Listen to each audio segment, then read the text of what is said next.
Hi guys, welcome to our 7th and for the time being last episode of our BMW K1100RS caferacer build.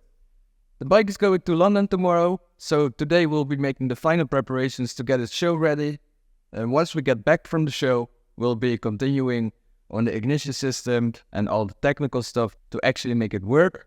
But for now, we're going to finish the bike to make it look good. We always got our new merch in yesterday, so if you're interested, head over to the website and grab one before they're gone. The graphic on the back of the merch is designed by a friend of mine, fully hand printed, and is also featuring our BMW bike. No time to waste, so let's get to building.